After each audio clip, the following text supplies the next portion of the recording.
Absolutely, Chairman. I see this, and I don't mind calling them out, but Captain Traoré and Burkina Faso, whether it's their gold reserves, that is all those proceeds are just in exchange to protect the junta regime. Well, the condescending and arrogant opinion of the general of the U.S. Army, Mr. Langley, finally happened to be the last drop that comes to overflow the vase. That's why I'm saying, Mr. Langley, if you want to call out my captain, I'm calling you out as a slave. This is our message to Captain Ibrahim Traore. We, the Ghanaian citizens, majority of the Ghanaian youth citizens, support Captain Ibrahim Traore in whatever he's doing. Captain Ibrahim Traore of Burkina Faso. The truth. The inspiration. The people's choice. All these puppets are so unhappy about what he's doing. L'esclavage qu'on tend encore à nous imposer. Nos dévanciers nous ont bien appris une chose. L'esclave qui n'est pas capable d'assumer sa révolte ne mérite pas que l'on s'apitoie sur son sort. Nous sommes confrontés depuis quelques années à une barbarie sans merci. Nous avions décidé à un moment de prendre nos responsabilités et de redonner vie à la nation. We taking back what is ours and try to stop with. Those in the diaspora, try to stop with. Those in the diaspora and those at home, stand firm. Put aside all differences. Put aside all ignorance. And let's stand together for Ibrahim Traore. Baba Goita, Baba Goita, Baba Chiani, Baba Chiani, Baba Traoré, Baba Traoré. We Africans in the West, 150%, support everything that you're doing, in the way of African liberation. Tout ce monde est venu pour dire oui à l'AES, l'Alliance des États du Sahel. C'est important. We have even decided that April 30th, there will be a global protest. Africans will globally take to the streets. Hey, this how you know this is the greatest president they ever lived. They having a mega rally all over the world. Everybody is supporting Ibrahim Trio. You hear me? We gonna be live in Dallas City Hall on the 30th, man. I'm not playing with these people. He's doing exactly what the people of Burkina Faso and many other African countries wish their leaders were doing for them. And that's exactly how it should remain. He is to us what the patriots were to the American cause when it came to the freedom of America from British rule in the American Revolutionary War.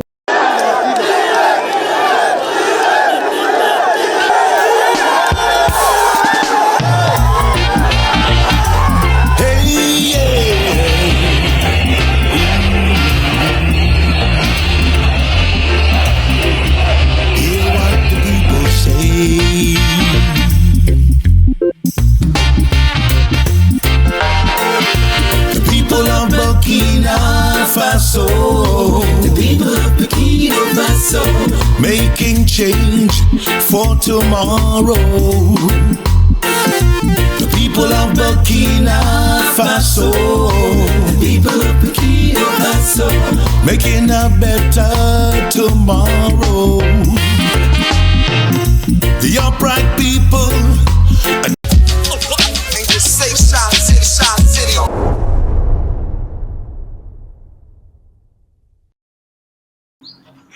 Greetings, everyone. Welcome back to the Sunnyside, episode 35, and we're rolling on.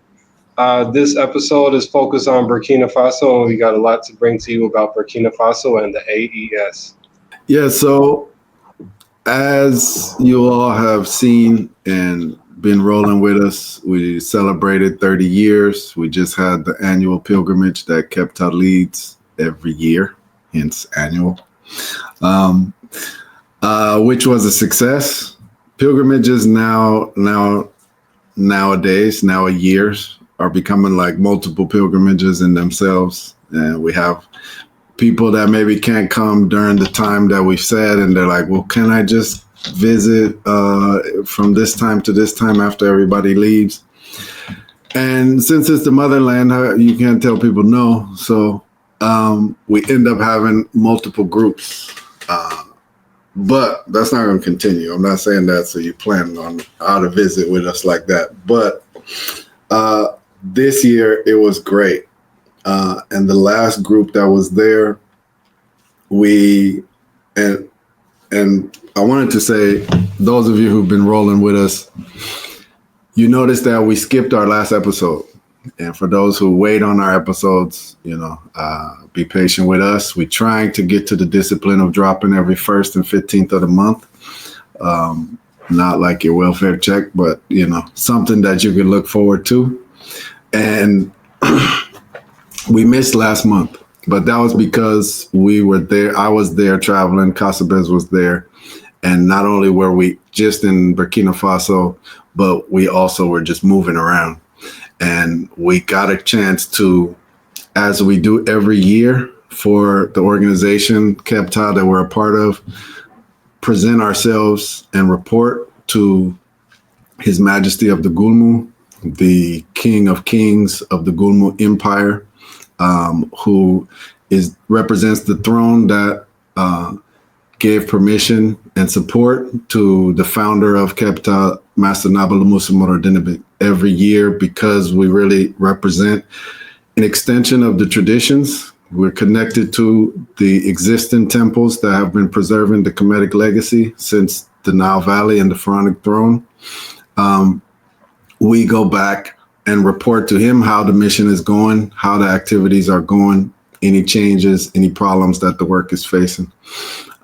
And so this year we did it, but we did it with a different intention because we were celebrating 30 years. We did it to show our appreciation. If there's a reason to celebrate, if there's a reason to be proud of ourselves for having achieved 30 years leading this mission, we really have to give that commemoration and that pride to the elders that have allowed us to do it, the authorities, those who guarantee the stability and the preservation of the culture that we are appreciating, that is now coming and changing so many lives and life around the world for those who have been trapped under colonial values and ideas.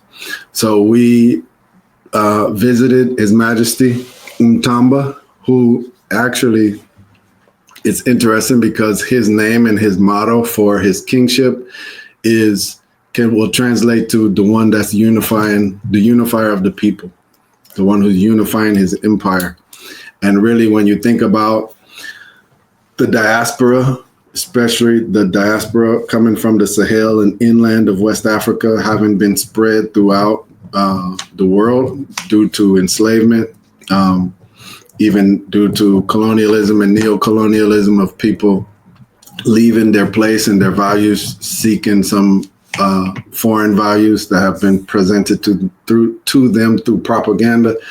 You can, the profundity of him now unifying his people, and then now the Kebtah mission coming to thank him, show our appreciation to him, and bring more and more of his people back home to really see him as the cultural and spiritual authority in their lives.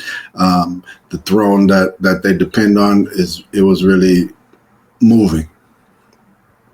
Yeah, that's pretty amazing. And I was so jealous that I did not have an opportunity to travel with you all during that part of the pilgrimage. As Nehez is talking about, the pilgrimage itself was broken into many, many parts. I think about 4 different groups of people were able to travel this year and to, again, participate in the 30-year celebration. And one thing that stood out for me is that this whole notion of the culture itself, it's standing on the backs, standing on the shoulders of a foundation that has been just very long and stable. So everything that we are seeing now in the forefront, these are things that have been seeds that have been planted, watered, weeded, growing for a very long time. And we're just very grateful to our founder, Nabala Mosamordini Big, who had the vision, who had the humility, the capacity, and even just the love for preserving the culture to open these doorways and pathways to give us a way back to our roots, back to our culture. It's very easy for us to get lost in the colonial world, the colonial paradigm, because we don't oftentimes have a way to connect back to authentic traditional culture. But here we do have an opportunity to do that and get the behind the scenes look, the behind the scenes understanding, the things that you don't see on the news, the depth of what is really happening. You get an opportunity to get those understandings when you have someone who's guiding, leading, sharing, and exposing you to these realities. So we're very appreciative of that. Yeah, it was great. It was very humbling, I guess people who throw that word around, but it really humbling to be in the presence of royalty, and you feel like you know, because it wasn't just him. You're in a palace full of people, and they're leading you from one vestibule to the next as you wait. And we arrive in this one room, and it's full of elders and nobles, princes, and ministers, and some of them we got to be introduced to that came to be part of the presentation, which we were presenting His Majesty with the trophy. A couple other things to note, the Gulmu kingdom is centered around Fata and Gourma, which is like I guess you could say how, in the central of the United States, you have Chicago as the capital of the central region, like it's the biggest city. Or if you say on the West Coast, it's LA or what have you. No, it's like if you think of the central U.S., it's the big city there that you think about. It's right. In Burkina Faso, you have cities, you have the capital city. Please make your point. Please, every Chicagoan thinks it's just the center of the United States and the capital, the epitome. It's fine. It's fine. We got it. You're right. And some people just gotta hate on Chicago. I was just trying to follow the point, and I was checking my American history. I'm just saying, if you're from Chicago, since you've been in Chicago, have you felt a need to go visit Milwaukee or St. Louis? I'm just saying. So my point is, I'm trying to make a reference for our Chicago people that you have just gotta hate. Just haters gotta hate. I understand. You just hated on the whole cities. Like, what are you talking about? We're just trying to make sure nobody come from St. Louis try to ride on the Earth Center. The way you might have like regional capitals in different countries, like the U.S., you have your bigger cities in the north, the south, the east, the west. In Burkina, if you have the capital there is Ouagadougou, but the eastern region, the capital of the eastern region is also the capital of the Gulmu Kingdom, which is Fata and Gourma. And His Majesty really was grateful to Master Naba for being the one to make Fata and Gourma a place that the world knows. Like, people know it around the world now. It's not just something where, nobody's heard of. And then the other part that he mentioned is that the Gulmu Kingdom is not just in Burkina Faso. The Gulmu Kingdom is also in Niger, Ivory Coast, Ghana, Togo, Benin, all those are historical lands of the Gulmu Empire, which, is much bigger than what nowadays you might attribute to it, because, when you say a tribe is in Burkina Faso, then you think of the limits of Burkina Faso. But those boundaries, when they made them, the European colonizers carved it up and said, oh, this is going to belong to me, this is going to belong to, you. Then they don't those lines are drawn without consideration of the peoples who already live there. So those boundaries are kind of made that separate people who technically are actually from the same tribe or from the same lineages. Yeah, and just in the language, the way I think and just in the language, the way we use language, the mind tends to think the tribe is smaller than the country. The tribe exists within the country and is within, but we're really talking about an entire empire. The people still existing, the culture still existing, that spans over 5-6 different countries, modern political countries, and that unity that represents. And like I said, His Majesty, his name, his objective is to unify the empire, unify the people. And so now, you see, even presenting him with the award, you could see the pride in him for seeing that what he's doing, because this is a king. This is not just somebody who goes on television and speaks rhetoric and then pumps money into different interests that maybe he's talking about or not talking about. This is a king who's doing spiritual ceremonies, that's talking to elders and traditional institutions that link him to the past, link the whole tribe or culture to its roots. To have a group of people from the diaspora from many different countries. We have people representing Colombia. We have people representing the Americas. We have people representing even Sicily there. So, and all of them saying, this is where the heritage of humanity is being preserved, and we're giving our support and our authority to the throne here, and thanking it for what is preserved for all of us. So it was really quite monumental. While we were there and before I made my way back to Chicago, before I do that, I want to make sure to show, just since we're talking about it, this is the founder of the Earth Center, Masanaba, sitting with His Majesty Kupiandeli, who was the last sovereign of the Gulmu Empire. And now on this side is our current director, Naba Irita, who is the son of Master Naba, and His Majesty Untamba, who sits on the throne today. So that's who we're talking about.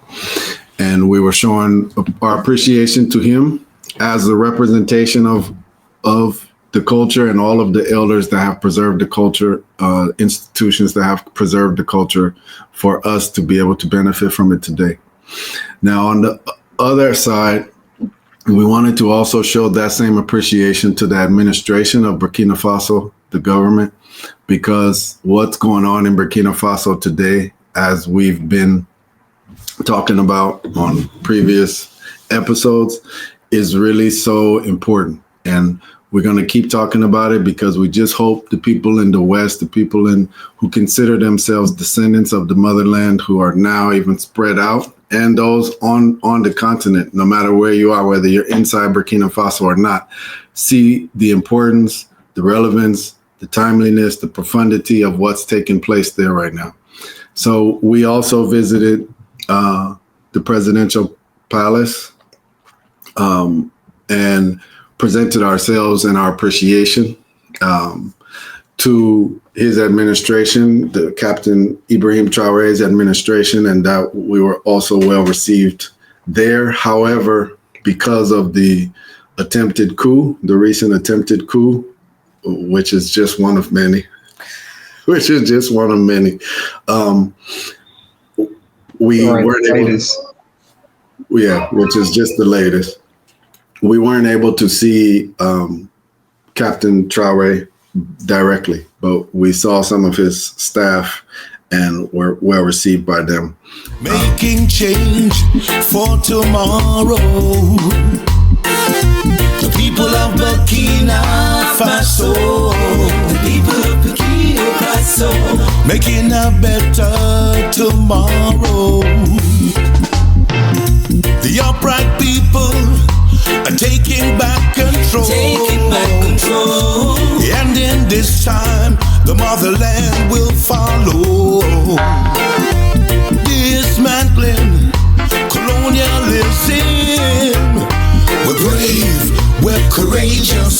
on a mission, yeah. For any of you who may not be familiar with the AES, the Alliance of the Sahel region, we hope that you will pay attention to what's really happening right before our very eyes. This is a critical, historic moment for really humanity, because for years and years, we've been talking about this notion of having a United States of Africa. But if you think about it, that would not even be necessary if we did not have someone coming to carve it up and break it up, because prior to that, there was unity within the continent. There was unity amongst humanity. Not to say that humanity was perfect and everything was harmoniously balanced, but there was always this order. There was this way of reconciliation, a way of even handling conflict that did not involve the barbarism that we see these modern days. When you have a conflict with your neighbor, it's okay to go and now obliterate through means of war, through starvation, through genocide. There's always these new modern ways of reconciliation where that was not part of humanity's foundation, if you will. So now with us having this opportunity to bring back the culture of humanity that has been preserving us for thousands of years, it's an honor. It truly is to see leadership in the Sahel region saying enough is enough. We're drawing a line in the sand. Get out of our countries. We can handle our own affairs. We can handle our politics. We can handle our military. We can handle our economics. We can handle our food sovereignty. All of these things are being orchestrated by that alliance that's taking place. And no one really thought that this would ever happen, or at least in these modern times. But we're very fortunate to have leaders and people who have dedicated themselves and dedicated their lives to put their brick in place. Surely all of this won't necessarily unfold in one generation or one administration, but you can see how one brick after the other, we can rebuild humanity into the world that we want to see. And this unification is critically important for us to not just pay attention to it, but get involved, see how we can contribute, see how we can be part of the solution and not part of the problem. Yeah, and in particular with the AES, Burkina Faso's president, Captain Ibrahim Traore, really stands out because of his outspokenness and because of his visionary leadership. We've reported on this podcast, I think multiple times about some of his initiatives, such as gold refineries, tomato paste production facilities, farm equipment that he's investing in heavily. Most recently, just today was driving downtown and I saw a sign for the new electric cars that they recently came out with that are produced, I'm sure with some support from China, but they're definitely Burkina branded cars, electric cars. So this is something that's a new development that we take pride in, a country now saying, hey, we're going to be producing our own things. We're going to be making our own things, and we're going to stop having to depend on the different forces around the world for what we and our populations are using from day to day.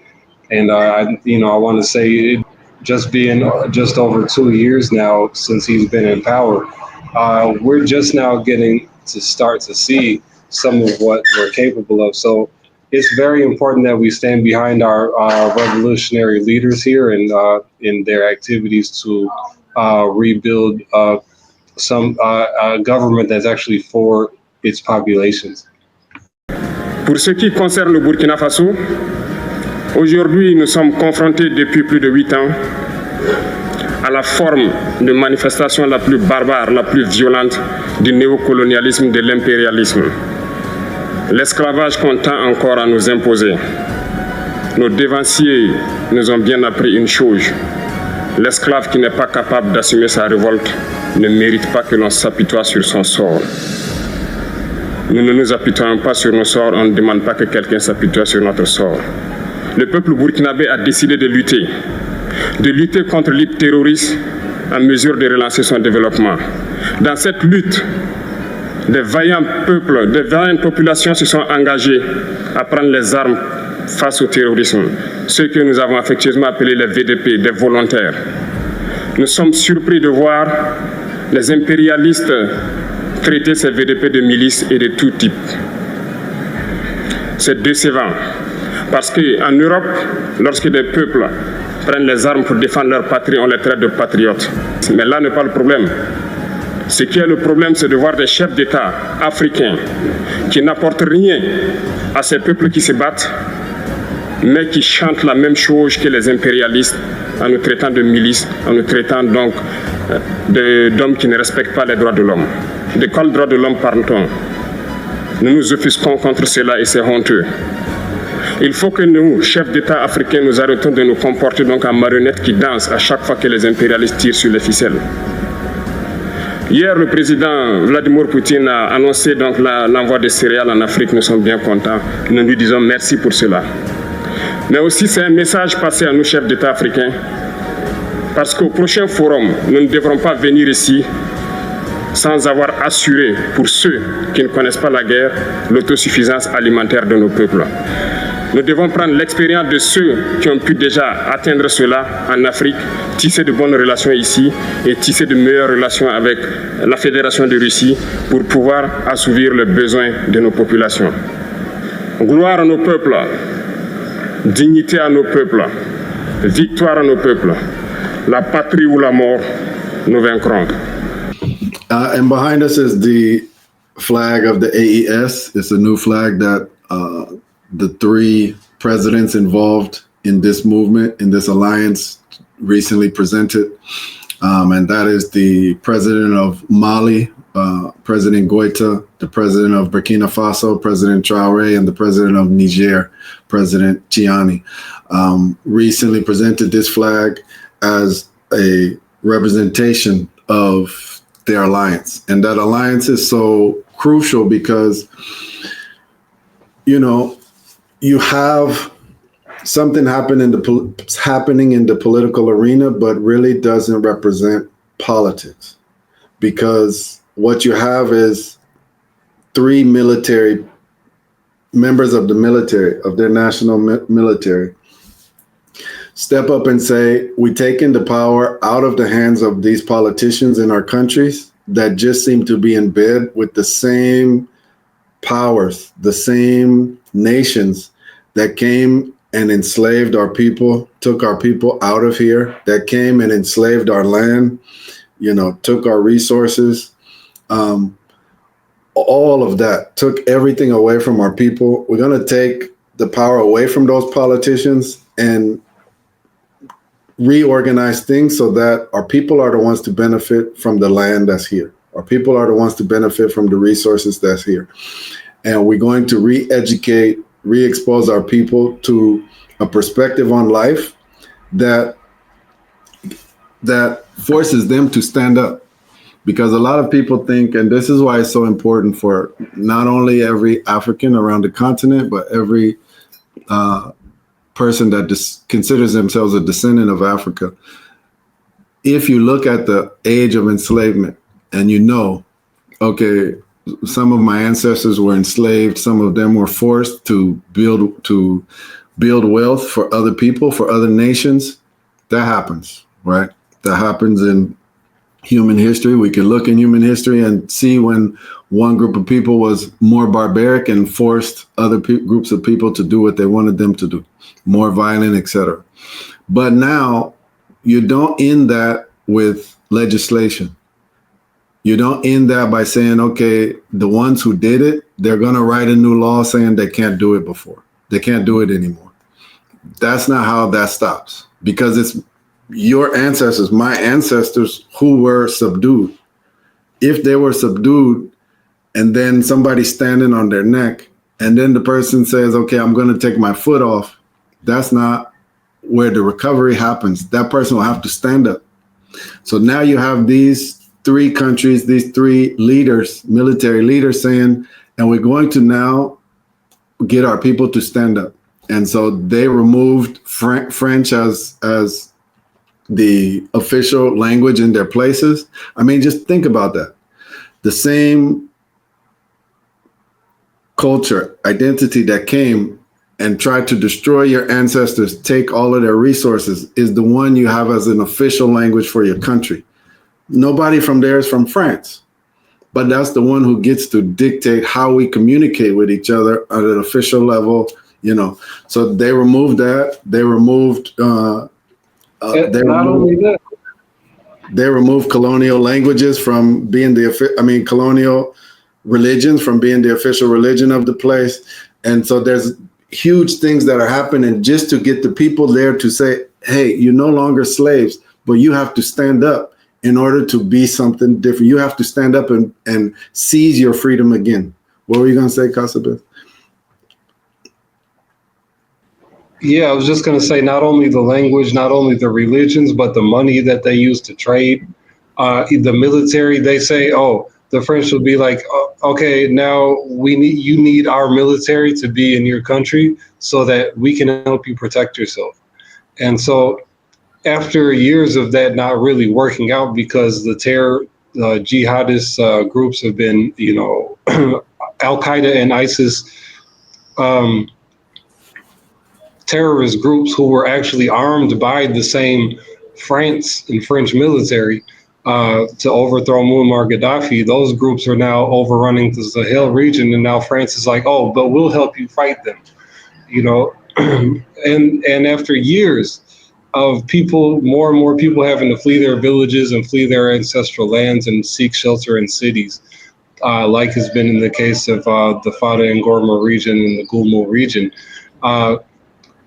After years of this happening, finally when Traoré comes in, he says, no, we're going to kick you guys out. We don't need you here. We'll take care of ourselves.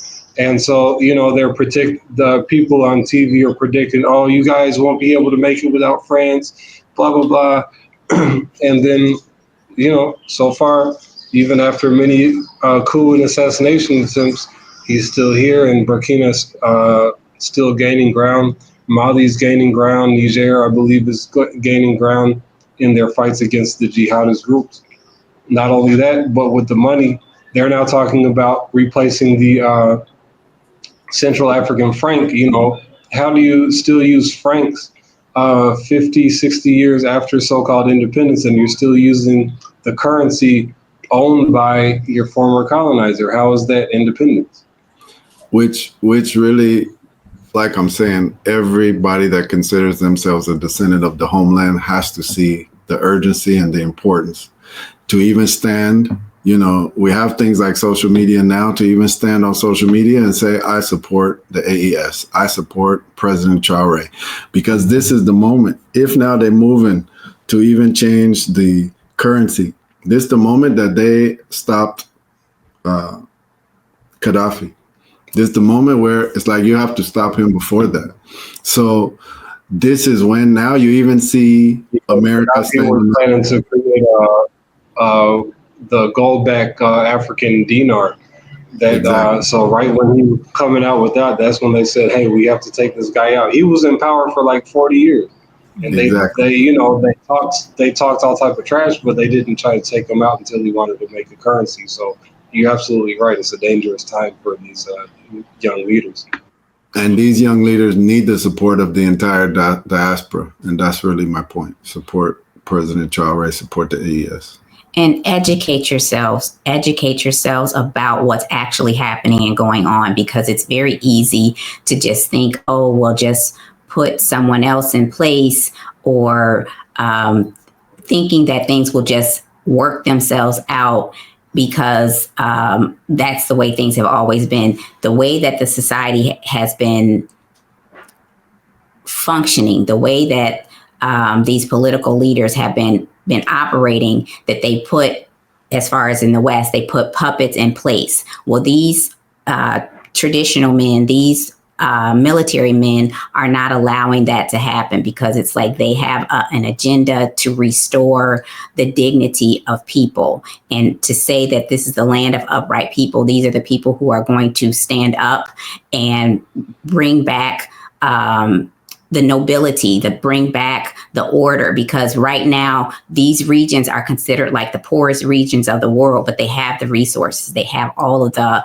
raw materials, but those resources, those raw materials get extracted and they get sent to other countries to build their worlds and empires and countries and institutions, where leaving the people in those regions very poor. And that's why a lot of people look to Africa as like, this is not where I want to go. This is not where I want to identify with. I don't want to even classify myself as an African per se, because you see like the impoverishment. But if you look behind all of those things and you look to the culture, you look to the principles, you look to how people are actually living and surviving and preserving our original culture, it's like you have to at least humble yourself to those realities. And if we want to unify humanity, whether you're African or not, this is the place that it's been done traditionally, because looking beyond the color of one's skin and looking at the quality of the character of people. And that's what we can see that has been the traditions have been preserving for thousands and thousands of years. So this opportunity, as Nehez is talking about, we have to like recognize the importance of it, and an opportunity to be part of be a solution to the problems that we face. It comes with us understanding like what's really happening, and not be distracted by like the political craziness we see on the modern scene with the current administration in the West. We can easily get distracted by those things and not see like the underhanded, backhanded things that they're actually trying to do to keep Africa suppressed and Africa under the thumb of these other colonial powers. So us waking up to those realities to understand what's happening, it takes us to re-educate ourselves. Which this episode is really for that. You know, we're choosing to make this episode at this time. We're choosing to show you we stand with AES, we stand with those presidents at this time, because that's what's happening right now. You know, there was recently an American general that has been in the news for now speaking down on Traoré. I mean, anybody that has blood in them from the motherland, and you are going to speak down on Traoré, it's like treasonous against your very blood. But we'll come back to that in a second. We really should show the clip of this guy, General Langley, who I think it's time, you know, there were some other people begin to be aware that, hey, we've been calling people Uncle Sams, but Uncle Sam is not really even the character who was acting the way we're talking about. That's Uncle Tom. Yeah, thank you, Uncle Tom. We've been calling people Uncle Toms, but Uncle Tom is not even the character who's acting like what we're talking about. That's Sambo. So now it's like we should change that to Mr. Langley. And let's show the clip of Mr. Langley so that you guys see what I'm talking about. The other two competitors are just trying to replicate what we do best. I can imagine a situation, though, in which the ruling elite of a country is receiving gratuities on the side that in order to the benefit of the strongman leader, and not to the populace of the country. Does that sort of corruption and bribery go on with regard to the Belt and Road? Absolutely, Chairman. You know, I see this, and I don't mind calling them out, but Captain Traoré and Burkina Faso, you know, as they know that both whether it's their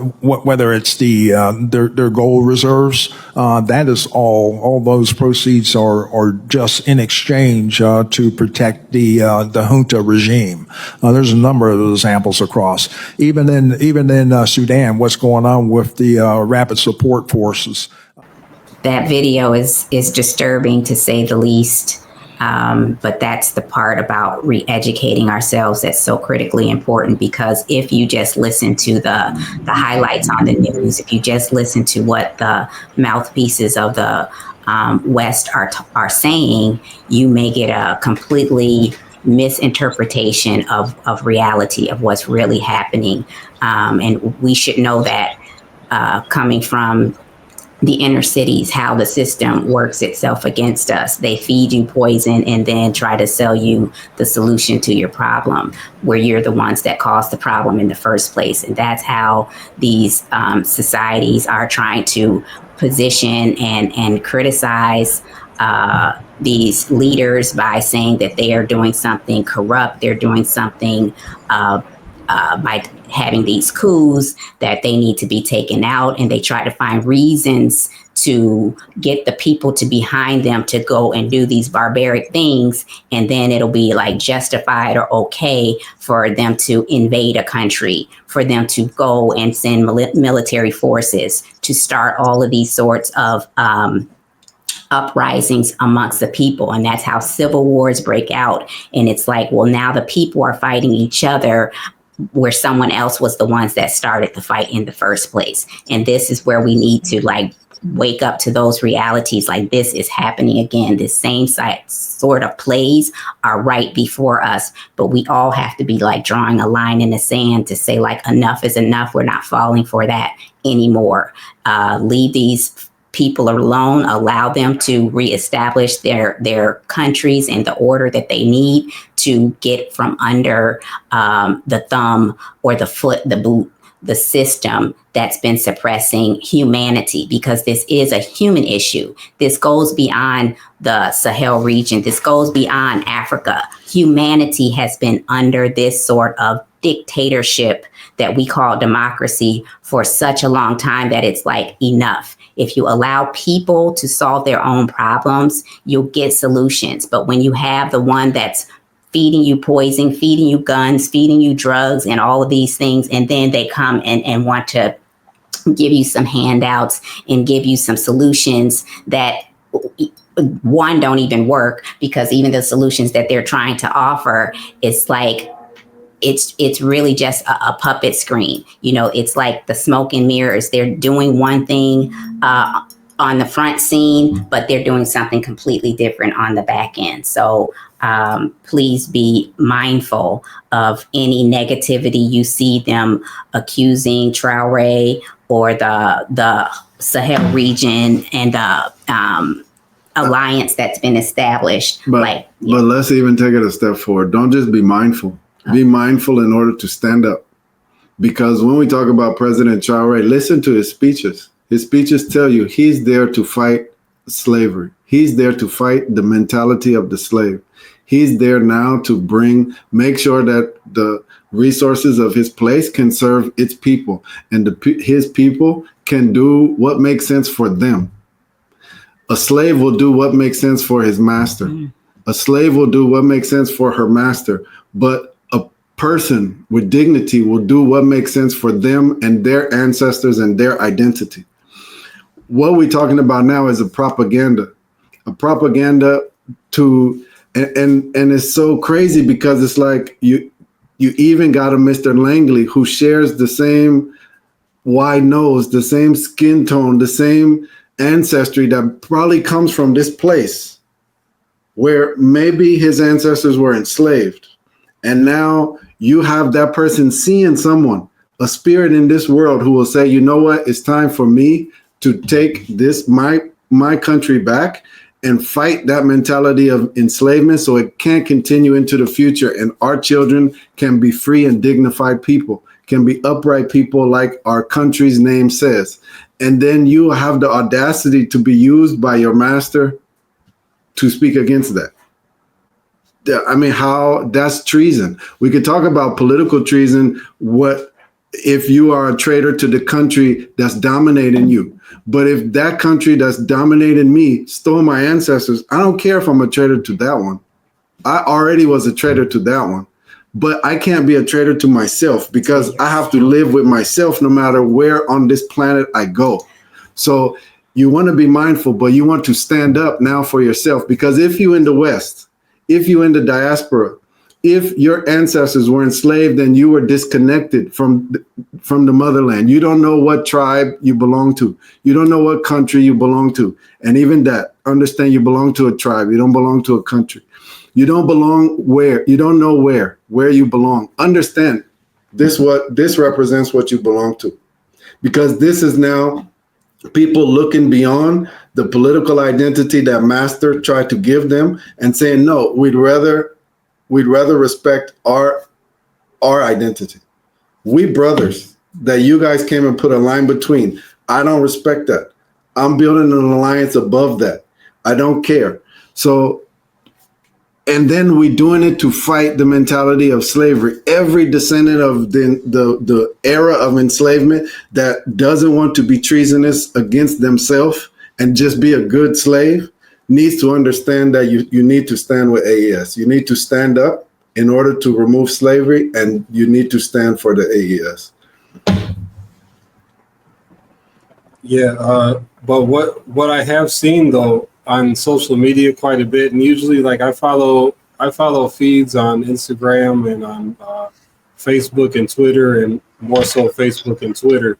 Usually my Facebook and Twitter feeds don't look alike, but one thing I've seen on both of those feeds a lot has been hands off Burkina Faso. A lot of people have been posting that. A lot of people have been, social media has been on fire about this. And that's something that's, inspiring to see, that so many people now are becoming aware of Burkina Faso and Captain Traoré and what he's doing, the revolution that he's leading here. It's been a long time that we've been coming to Burkina Faso, and we say, oh, we've been going to West Africa. Oh, where? What country? Burkina Faso. What's that?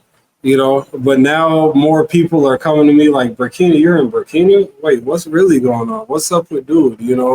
What's really happening? Or they just express their support for what's going on. So that's been inspiring to see. And especially the solidarity around what's going on with this comment by General Langley, which, looking into him a little bit, that's a 4-star general. That's the top of the top in the military rank.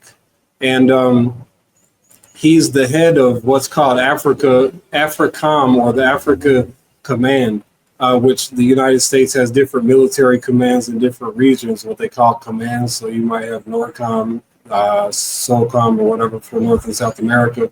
You have AFRICOM for Africa, and which is, a place that is normally should be considered none of the United States business.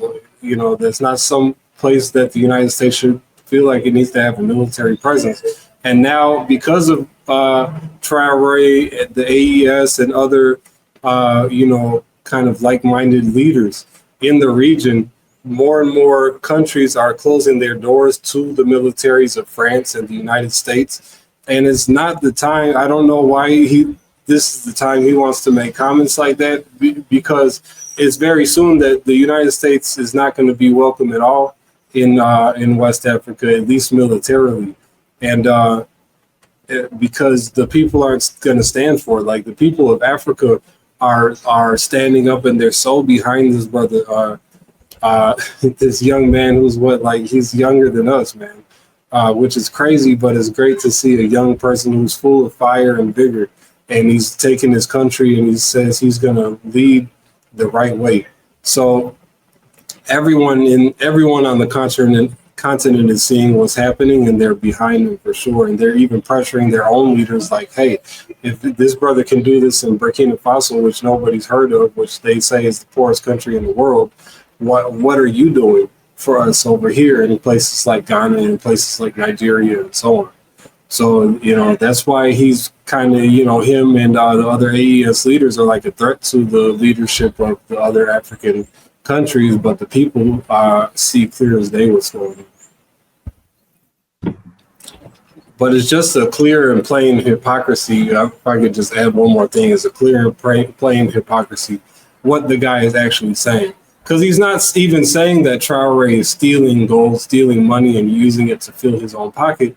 He's saying he's using it to support his junta or his military, whatever government, which is to just say he's using it for the government of his people and to support his government. Just like the United States will say, we're building missiles and nuclear weapons and walls and, all the different things that they have in mind, all types of weapons you never heard of.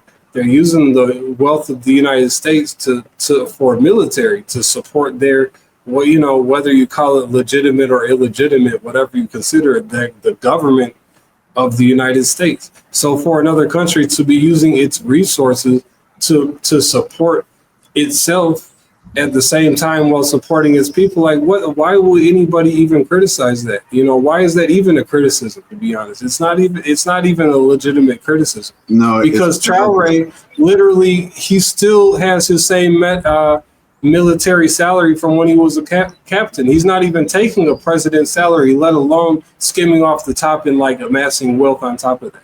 Yes, but the thing is, you're taking it logically. And you're even now speaking against logics. It's not about logics. It's about mentality of enslavement versus mentality of a dignified person.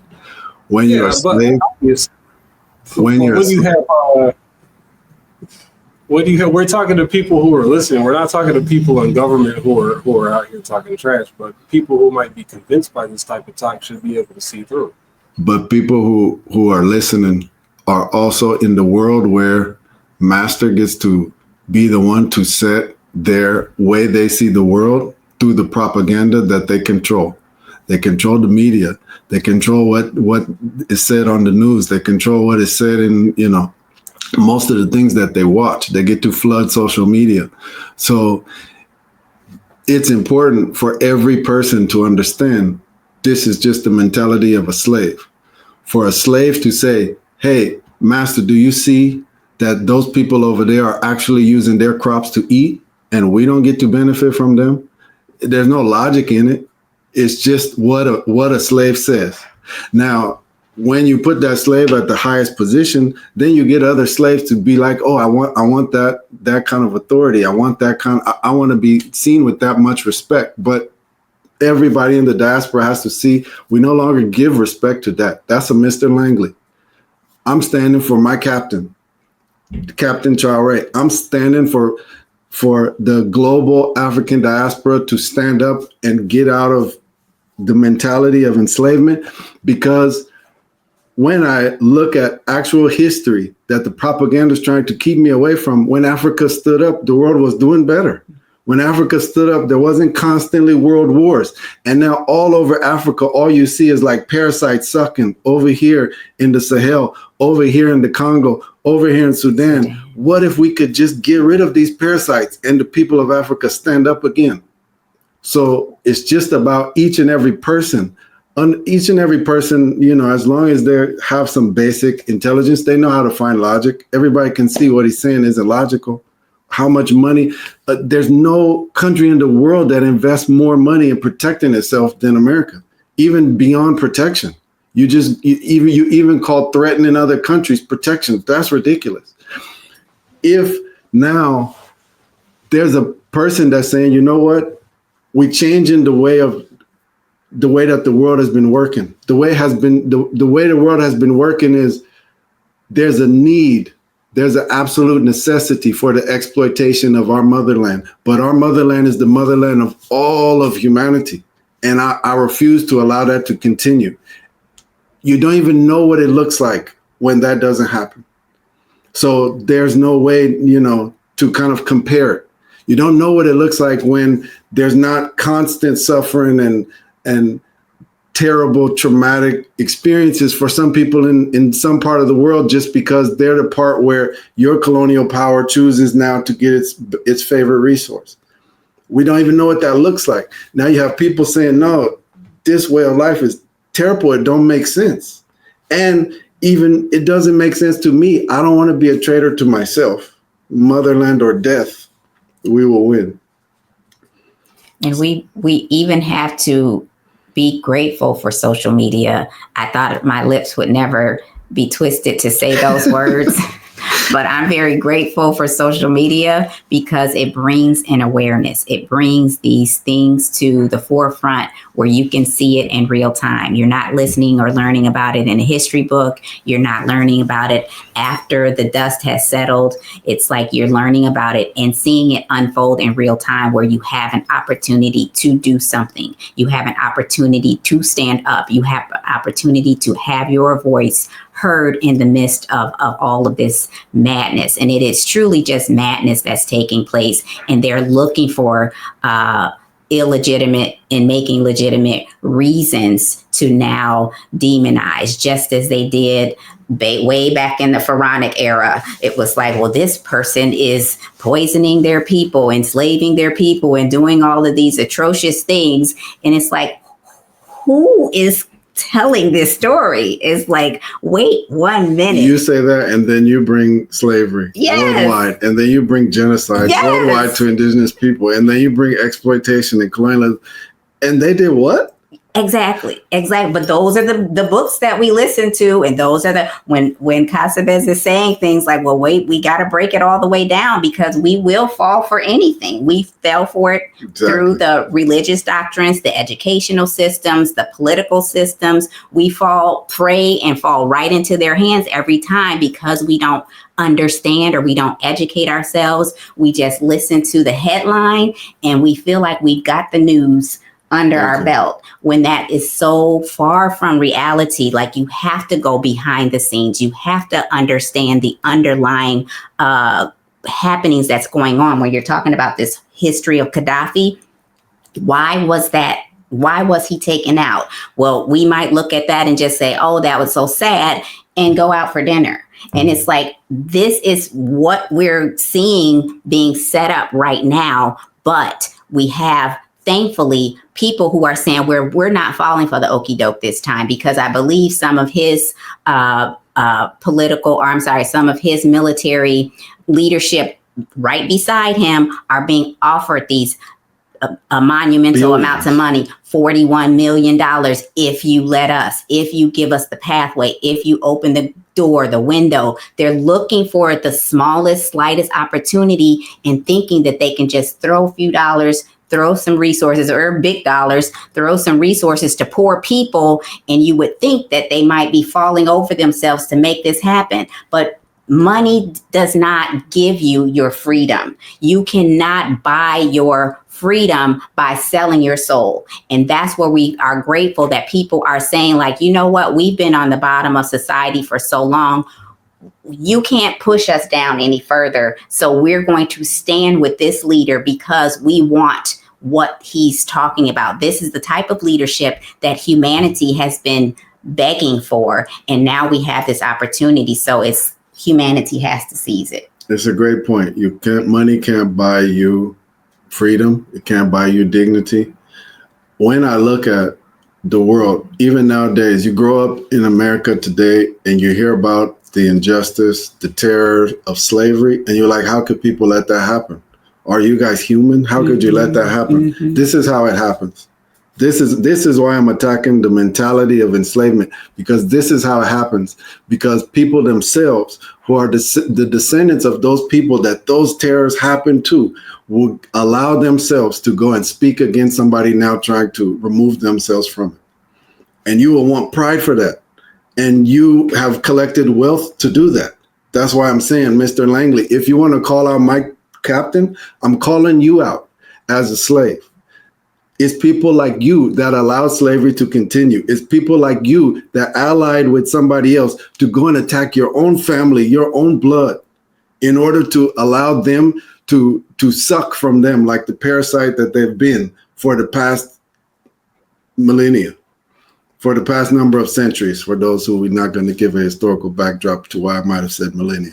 So please understand the importance of this moment and understand that you either are going to present yourself to life, even look at life based on the way your master taught you, the way somebody who's trying to dominate, trying to control you taught you, or you're going to find a way to learn how your ancestors saw life.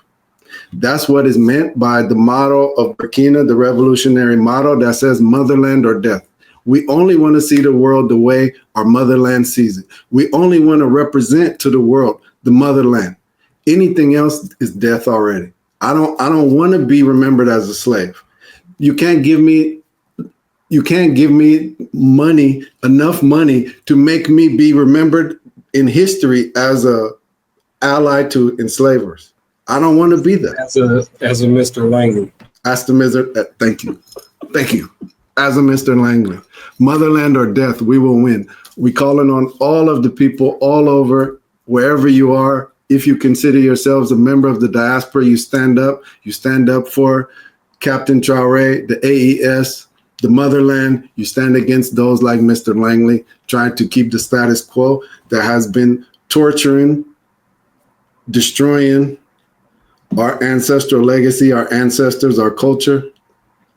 We no longer stand it. We will no longer allow that. I'm hearing it on different social media platforms, people trying to organize kind of like global African descendant demonstrations. So just put your ear to the ground and just support. Like, what else is there to support?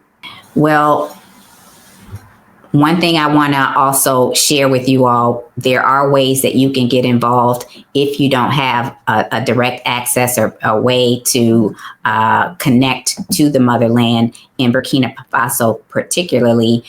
We've been working with our founder. Our organization has been part of this mission, this work for over 30 years. We're talking about the celebration, but the heritage of it is so much longer, older than that. If you wanted to get involved, we have opportunities for membership, opportunities that you can even donate to that region, because even our founders' family, they've had to flee and they've had to go into the cities away from their traditional lands because of these attacks that have been coming from the colonial outside world. So if you want to get involved, visit us at Kebtah.org,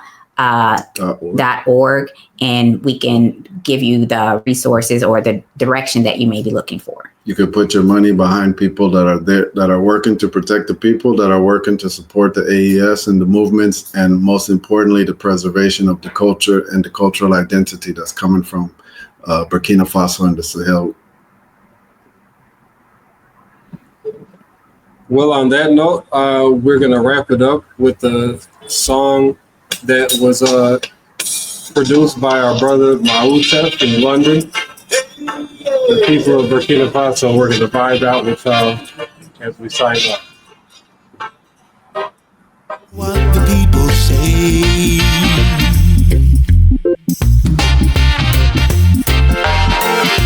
The people of Burkina Faso.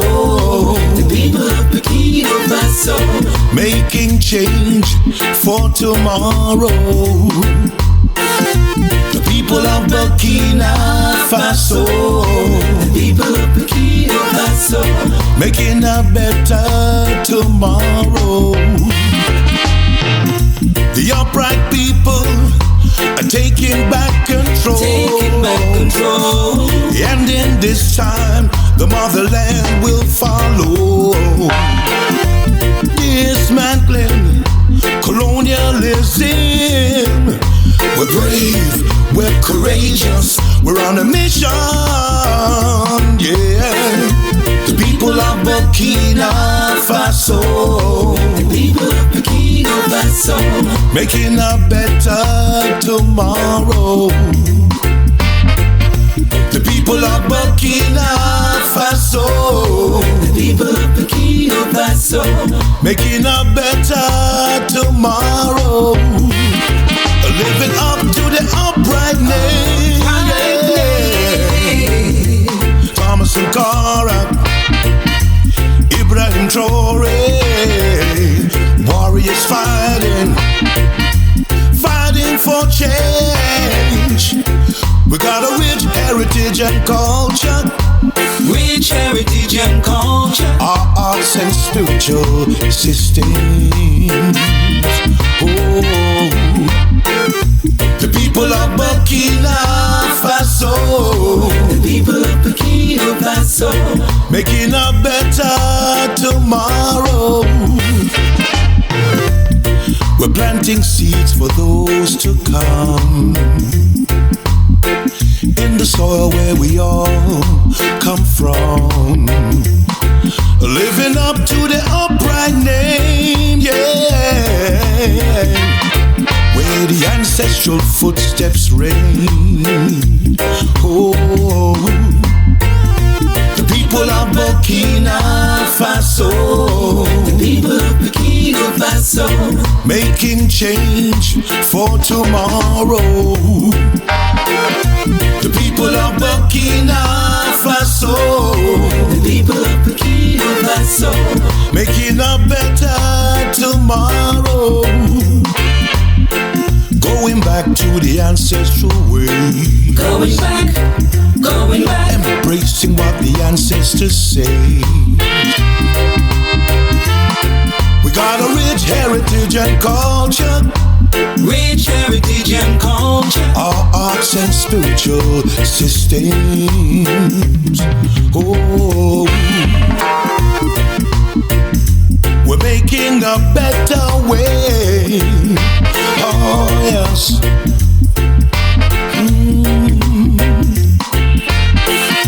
The upright people are taking back control. And in this time, the motherland will follow. Dismantling colonialism. We're brave, we're courageous, we're on a mission, yeah. The people of Burkina Faso, the people of Burkina Faso, making a better tomorrow.